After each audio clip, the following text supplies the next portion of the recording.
आज का वीडियो एक फन फैक्ट से शुरू करते हैं। क्या आपको पता है कि पार्लियामेंट के हर सेशन और हर प्रोसीडिंग को रन करने के लिए पर मिनट हम टैक्स पेयर्स की जेब से करीब करीब 2.5 लाख रुपए खर्च होते हैं। 2.5 लाख रुपए पर minute. And that's how we fund all the parliament proceedings. जब इतना पैसा लग रहा हो तो हमारी उम्मीद होती है कि पार्लियामेंट में कुछ ऐसे मुद्दों पर डिस्कशन हो या डिबेट हो जो हमारे लिए जरूरी हो और उन मुद्दों का कुछ ऐसा कंक्लूजन निकले जिससे कि आपकी और मेरी जिंदगी पर एक पॉजिटिव चेंज आए। लेकिन असलियत क्या है?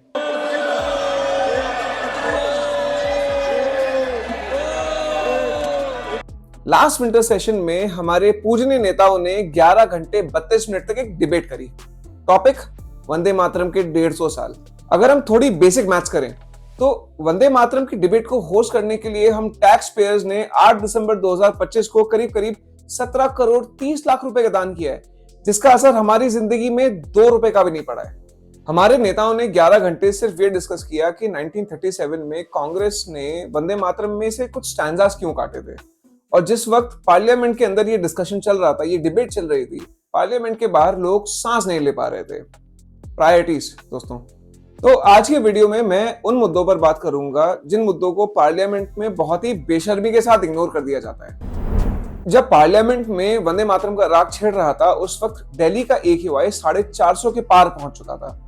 टेक्निकली हम लोग हवा नहीं, हम लोग जहर पी रहे हैं। डेटा के हिसाब से दिल्ली में पिछले 2 से 3 साल में करीब 2 लाख लोग इमरजेंसी रूम में पहुंच चुके हैं सिर्फ सांस की बीमारी लेकर। और हमारे minister of state for environment Kirtivardhan Singh ने राज्यसभा में क्या कहा? There is no conclusive data linking higher AQI to lung diseases.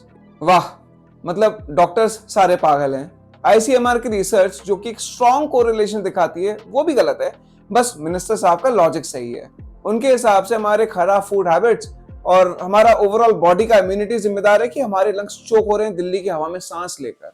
17 crore की डिबेट और पोल्यूशन का पी तक नहीं आया, क्योंकि हवा साफ करके भला कोई इलेक्शन थोड़ी ना जीत सकता है। बाद में सफाई देते हुए भाई साहब ने यह जरूर कहा कि AQI is a contributing factor, but ये भी कह दिया कि it is not the prime factor. मतलब सफाई में भी गजब का इग्नोरेंस है। दिल्ली के हालात तब तक ठीक नहीं होंगे जब तक कोई मानेगा नहीं कि वहां कोई दिक्कत है। इनके हिसाब से अब भी मौसम का मजा लीजिए। अब बात करते हैं ग्रीन शील्ड की, द अरावलीज। ये सिर्फ पहाड़ी नहीं है, ये नॉर्थ इंडिया और थार डेजर्ट के बीच में एक बड़ी सी दीवार है।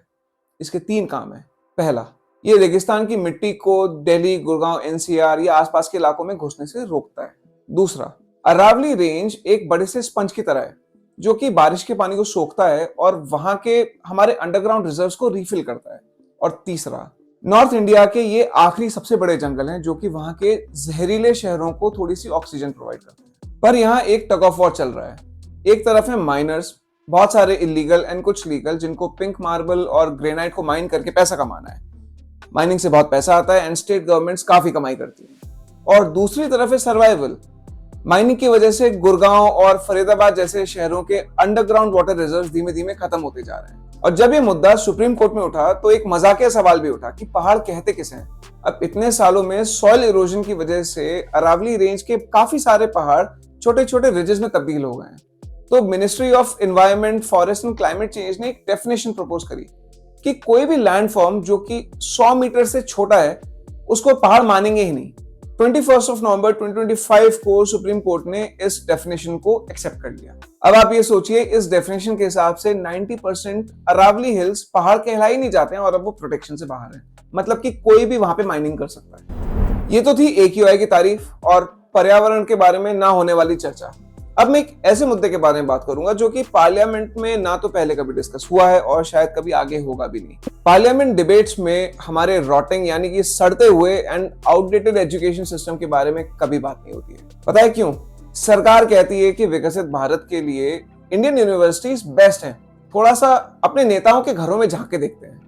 फाइनेंस मिनिस्टर निर्मला सीतारमन की बेटी London School of Economics, commerce minister Piyush Goyal के बच्चे Harvard, external affairs minister S Jaishankar का बेटा Georgetown, agriculture minister Shivraj Singh Chouhan के बेटे university of Pennsylvania and defence minister Rajnath Singh के बेटे Leeds university in the UK। खैर, ये बात भी सच है कि इंडिया की टॉप यूनिवर्सिटीज में जाने के लिए रियल टैलेंट लगता है। बाहर की यूनिवर्सिटीज में जाने के लिए भी टैलेंट लगता है, लेकिन अगर ना भी हो तो पैसे से काम हो जाता है। हम में से बहुत लोगों के पास पैसा तो नहीं है, तो हमको टैलेंट पे खेलना पड़ता है। हमको देशभक्ति और इंडियन एजुकेशन सिस्टम की दुहाई देने वालों के बच्चे बाहर आराम से मजे की जिंदगी जी रहे हैं। अच्छा खाना, साफ हवा और साफ पानी उनको आराम से मिलता है, हर रोज मिलता है। और हमारे लिए क्या है? 700 पार AQI, एगोस के अंडे और PM कौशल विकास योजना। डेटा कहता है कि इस स्कीम में ट्रेंड यूथ का प्लेसमेंट सिर्फ 42.8% है। पर मजे की बात तो यह है कि बहुत सारे सेंटर्स तो सिर्फ कागज पर चलते हैं। Fake centres, fake attendance, fund misuse, weak monitoring, poor transparency and training discrepancy जैसी बीमारियों से ग्रस्त है ये पूरी की पूरी योजना। इन शॉर्ट, ये एक स्कैम की तरह ऑपरेट हो रहा है ऑन ग्राउंड लेवल। वाह रे इंडियन एजुकेशन सिस्टम। अब हम थोड़ी अपनी ग्लोबल औकात चेक करते हैं, क्योंकि पार्लियामेंट में रियलिटी चेक करने में हर कोई घबराता है। हम अपने आप को विश्वगुरु बोलते हैं, लेकिन मेक्सिको, जो कि खुद एक डेवलपिंग नेशन है, उसने हमारे मुंह पर थप्पड़ जड़ दिया है। 1 जनवरी 2026 से मेक्सिको इंडियन प्रोडक्ट्स पर 35 से 50% का टैरिफ इंपोज करने वाला है। क्यों?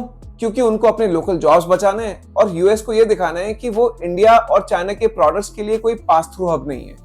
हमारे $1 बिलियन का कार एक्सपोर्ट मार्केट खतरे में है। Steel, plastic, textile and aluminium products जो इंडिया खुद मैन्युफैक्चर करके एक्सपोर्ट करता है, उन सब पर टैरिफ लगने वाला है। हर छोटा देश हमारे देश को बुली कर रहा है, और जो फॉरेन इन्वेस्टर्स हैं वो हमारी फकीरी को देखकर अपना पैसा बाहर खींच रहे हैं। और इस पूरी भसड़ में जो एक मेन कॉन्सिक्वेंस है वो है डॉलर के अगेंस्ट में इंडियन रुपी की गिरती वैल्यू। तो कंक्लूजन क्या है?